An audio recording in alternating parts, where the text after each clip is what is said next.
welcome back to the channel and a review video for the Mark III Focus. Now, just a little bit of insight, this is a fully modified car, and if you're interested in the modifications on this specific car, I have a video in the top right hand side which goes through absolutely everything that we've done, and also links and explanations and everything like that. So if that's something you're interested in, just check the video in the top right hand side. But today we're going to be talking about a review on this car. Now, what I'm going to do is I'm going to reference it when it was standard, because I bought it standard. I'm going to reference the pre-facelift and the post-facelift. You know, some people reference this as the Mark III and the Mark 3.5, so I'll reference both of those, stock and modified, owning it, the cost, things to look out for, all those things will be covered in this video. So this should be an all-in-one video if you're interested in buying a Mark III Focus, whether it's the STs, whether it's the basic models, whether it's a pre-facelift or the facelift. I should be able to help you out here. I've currently owned this car for just over 2 years, and we've done about 30,000 miles in it so far, which is pretty good. You know, I've got a decent amount of mileage in this thing. Obviously, within that time, I've spent a lot of the time in owners groups, helping people out, speaking to a lot of fellow Focus owners. So I feel like I should be in a position to help anyone out if they are interested in buying a Mark III Focus. Now, I'm going to do a mixture of outside the car, may talk about a bit more like the driving characteristics and stuff while we're actually out on the road. But I found this absolutely stunning place. You can see not many people do come down here. You got a lovely field that side and that side, and it gives me an opportunity to sit the car on the floor and walk around and talk about some basic things. Now, the good thing with the Mark III Focus is the fact that you get a pre-facelift and a facelift. The biggest differences with the pre-facelift is the bumpers front and rear, the lights front and rear, and the interior. Now, like I said, I've changed a lot of stuff on this Focus specifically, but we go more into the interior detail when we're actually driving the car. But for now, pre-facelift Focuses, there is absolutely nothing to look out for. There's no like massive light issues or anything like that. But just one thing to take note, if you are going to end up modifying this car, they are different, and the parts are very, very different. Bumpers, lights, bonnets, wings, and it's the boot, the rear bumper and the rear lights are all different, so you need to take that into account. It's quite a big change considering it's only a facelift. Normally people just change the lights and call it a day, but it's quite significant. Another good thing with the Focus is the fact that it has so many engine options. When you see a Focus, you almost can't tell what engine is inside it. You can get all the way from 1 litre turbo petrol engines all the way up to 2.3 litre turbo petrol engines, and all the diesel varieties as well. So just to run you through some stuff, 1 litre turbo, so this is the petrols, right? 1 litre turbo, 1.6 litre turbo. You can get a 2 litre naturally aspirated in the US, and I think you can get a 1.6 naturally aspirated. And then obviously you get the ST 2 litre turbo and the RS, which is a 2.3 litre turbo. And then you get the diesels, 1.6 turbo diesel, you get the 2 litre turbo diesel, and then an ST variant of the turbo diesel. And all of those, even though it seems like a lot, could be different power. So I guess the biggest thing with the Focus is versatility. If you're after a car that you want to travel far in, you could go out and get the 1.6 or the 2 litre diesel. If you want a car that's got a bit more oomph, a bit more power, and you like petrol cars, you've got a massive variety. You can get the Z-Tech S's, which are 1.6 turbo petrols. You can get the STs, 2 litre turbo petrols. You can get a 2.3 litre turbo petrol in the RS. Or if you just like the look of a standard Focus and you just want a bit of power but a little petrol, you can get the 1 litre EcoBoost. Now, just a quick touch on the engines. The only ones I'd look out for are the old 1.6 turbo diesels and any of the 1 litre turbo petrols. I'm sure you've all heard about the horror stories of the eco booms, as they call them. They're not very good engines, not very well thought out, and they're very high maintenance. If you're not able to keep up with it, you can basically call it a day and replace the engine very, very shortly after you buy it. So in this car specifically, we have a 1.6 turbo diesel, and I'm very, very high maintenance with this car because, as I said, 1.6 turbo diesel is a problematic engine. Now, the reason it's a problematic engine is because of the soot buildup. It's a very, very dirty engine, and the trouble is, if you don't clean the oil, it tends to sludge up, it tends to clog the turbo, and then you end up getting turbo failures. So I could sit and go through all the common problems with the engines, but I'm just going to tell you to do your research. Like I said, there's a lot of variety, a lot of engines go into these cars, but every single one has the little quirks and little things you need to do to make sure you're absolutely on point with this thing. But what's to suggest one engine to avoid? It would definitely be the 1 litre EcoBoost. Now, as I said, there is so many mods done to this specific car, but as many people know with the Focus, loads of people tend to modify them, and that's because of the availability of parts. Normally, anything to do with Ford is super available, super affordable as well.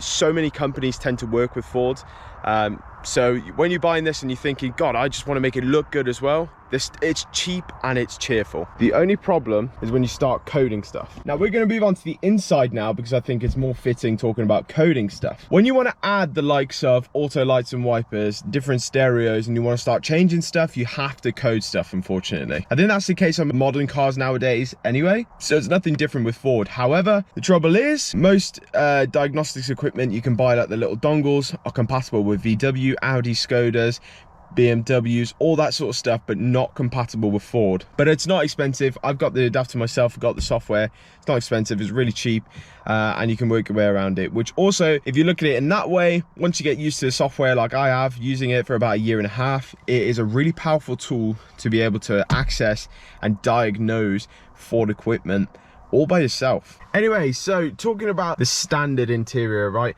If you have a facelift Focus, this is the steering wheel you'll be greeted with. You'll have a very similar dashboard, and obviously you will have Sync 2 or Sync 3. A big part of the Focuses is the stereo. If you're buying a pre-facelift Focus, whether it's an ST or not, you probably find you're going to have a Sync 1 stereo. This is something you've really got to think about, and I'd definitely think about it now, because you're probably going to get fed up with it and want to change it. You can go down the Android route if you're interested in that. However, if like this car, you've got the auto park options and other like park assist options, unfortunately you're going to lose that when you change your stereo to an Android. Only way you're going to keep that is by upgrading to a Sync 3 stereo, which is basically a factory OEM upgrade, and that doesn't come cheap. This is where stuff starts to get really expensive. Everything in Ford works together, so when you don't have OEM stuff, you can't code it, or you can't find ways around it. But then you also get the cheap and cheerful mods like cruise control. Most Focuses don't come with cruise control unless it's quite high spec, but it's very easily added. All you got to do is buy the part, maybe buy a steering wheel, or you could just modify the wheel and then turn it on with the code, which isn't hard. So in that respect, when you buy a Focus, they might be lower spec. This came with digital dash there. It had Sync 1 with nav, so we weren't too bad. It had no cruise control, it had a cream headliner, it had obviously no auto wipers, auto lights. I basically bought it 100% standard, and the trouble is, it's 2-stand, and it costs a lot of money to add all the things that you want to do. But if that's something that you like to do, and it's something that, you know, you think that, yeah, I don't mind doing that, you know, it's a great project, and it's definitely something that you will enjoy if you do enjoy it, if that's stuff you enjoy. However, if I was going to buy a Focus again, I would 100% recommend just buying the spec that you want and then just working your way from there. So like, for example, I'd probably just go out and buy an ST diesel facelift, spend a bit more money, and then I'd have all this stuff anyway, without having to worry about anything. I enjoy working on my car, I enjoy adding stuff, I enjoy making it, you know, somewhat original, and it's, you know, it's my car. I doubt you have many other Focuses that look exactly like mine externally and internally, and that's the fun of it. Right, I think what we're gonna go do now, I'm gonna air up, we're gonna go on a drive, hopefully this van doesn't rear end me, and we're going to talk about the drive, talk about the power, talk about a few other things that you might be interested in if you're interested in buying a Mark 3 or Mark 3.5 Focus. All right, let's get started. So, power her up. Ooh, lovely. All right, let's make a move. So, a lot of the driving stuff and the power stuff, I can only reference in regards to the 1.6 turbo diesel.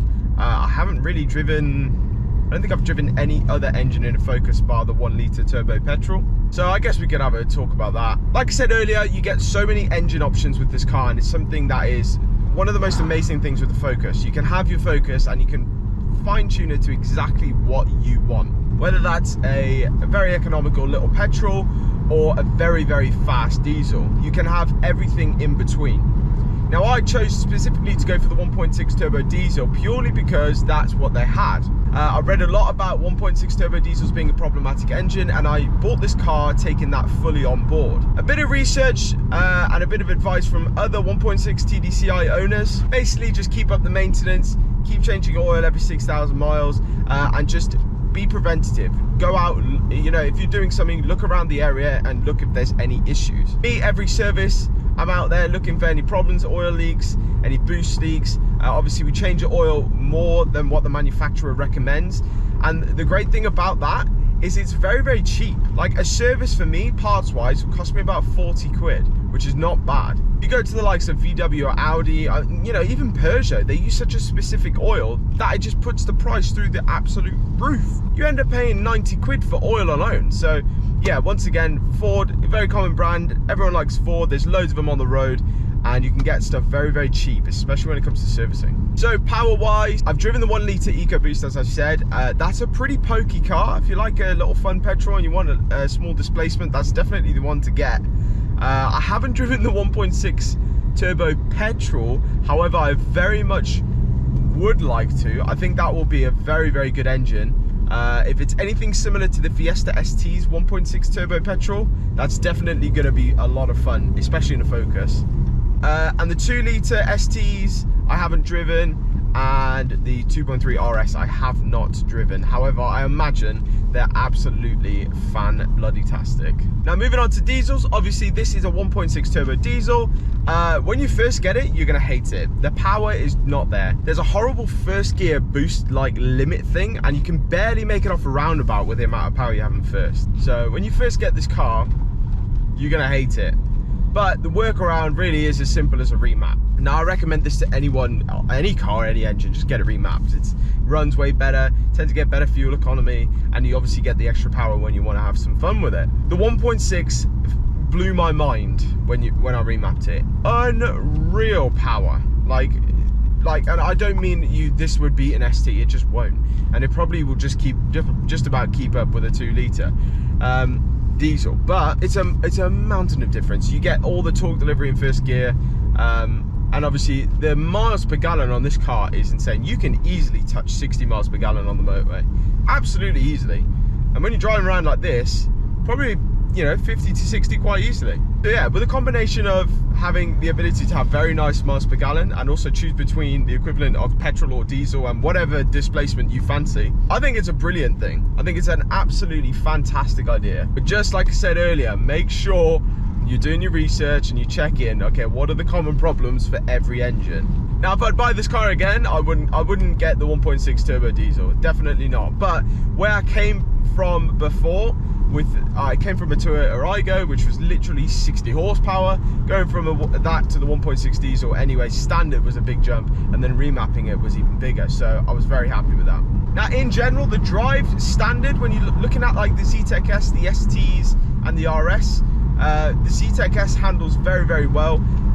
Super cheap to get some coilovers or some springs and get it handling even better. And even cheaper ways, just swapping the tires to some decent rubber, and it's even better. And like when you're looking at the Zetec S specifically, like this car, when I had the stock wheels on with some decent rubber and the coilovers, it handled insanely, like way better than what the engine's actually capable. Like it would smash anyone in the corners, but obviously with the 1.6 you wouldn't have much puff on the straights. But the handling on these cars is amazing. It's such a stiff chassis, feels very, very good, feels planted. But like I said, there's so many things, there's so many variables of a Focus, right? You can get the, you know, just the standard Zetec, you can get the Titanium X. Titanium X is like top of the line, but it's not sporty at all. It's just like a, you know, just a high-end Focus, just very, very comfy, good cruiser. And you can go all the way from that to an RS, and they can go all the way from that to like my car, for example, where it's on air suspension and it's super, super stiff. So there's a lot of variety there. General comfort, even when I had this car absolutely standard, it was an amazing car to drive. Super, super comfortable. Didn't have any issues with it. In fact, we most of the time put a lot of mileage on when I left it standard because it was the most comfortable car we owned, and we just enjoyed going out and driving it. Times have changed. It's become very stiff recently with air suspension, but it's still great. It's still a great car to drive. Even with stretch tires and air suspension, you'd think, oh my god, it's not going to handle very well. Oh, it does. It still handles very, very well, and it still blows my mind every single day. Like anything you chuck at it, the Focus is just able to do. Interior space, another great one. Lots of space in the rear, lots of space in the front, and the boot. I don't really use the boot. Obviously, we've got air suspension in the boot now, but plenty of boot space if you needed to put tubs, shopping, whatever. I've put everything in the boot and currently don't use the boot because there's now air suspension in the boot, but plenty of room in there. So I think just in summary, like the Focus is just such a versatile car. There's so many options, right? I mean, even if like you're talking about price, you could buy a cheap high mileage Focus for probably about 3 grand. But then you could also go on the other end of the spectrum and buy a super low mileage Focus RS for about 33 grand. So it's all about what you want and what your budget allows you to have. Like, what do you want this car for? For me personally, I just wanted a car that's daily drivable, that I can make look absolutely amazing and can return really high miles per gallon. And that's exactly what the Focus is for me. Now, the Focus for me might not be the Focus for you. So go out there and think, well, what do I really want? Do I do 20,000 miles a year? You're probably better off getting a 2-litre diesel. Or you might think to yourself, well, I'm not really that fussed in the power. I want to get as best miles per gallon as I can with fuel prices going up. Or you might think, I just part to the shops and back now and again. I just want a car that, you know, looks sporty and is a little petrol. 1-litre EcoBoost. And you can get all the prices in between. High mileage, low mileage, new, old, pre-facelift, facelift. There's so much variety. You'll have a blast. Honestly, shopping for a Focus is an absolute blast because you can get a Focus. No matter what your budget is, you will be able to get in a Focus, and probably one that you want. But if you push a bit more, you might be able to get something that you didn't even think you could get. So there's just so many variables, and that's what's so great about Focuses in general. You can have anything you want, anything. If you want to be undercover and you don't want that much attention, get yourself a titanium or even a Z-Tech or something like that. And if you want to be stand out and loud, go get yourself a RS. So, you know, track RS around town, just a normal Z-Tech S, whatever. So yeah, in summary, you can get whatever you want. It's such a versatile car. You can do everything in it. You can get the exact configuration you want, but I would say just do your research. Not every Focus is the same, like I said, engine-wise, so check what the maintenance thing is. I think on every single Focus, they've got some very common problems like the boot leaks and stuff like that, which you just have to sort out straight away. Most probably find most Focuses that are still on the road today have had it done.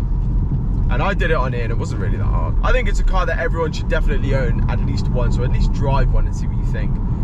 They're fantastic cars and I'd recommend it to anyone. That is everything with the Focus. If you guys have any more questions about the Focus in general, obviously just ask it down below and I should be able to help. I think if you're thinking about a first car or even just a sporty car, it's something you should definitely consider. If you're interested in videos more with this specific Focus, which is my 2013 Focus, fully modified, I have so many videos on my channel that you guys can check out and keep involved with. Anyway guys, thank you all for watching and I'll see you in the next video.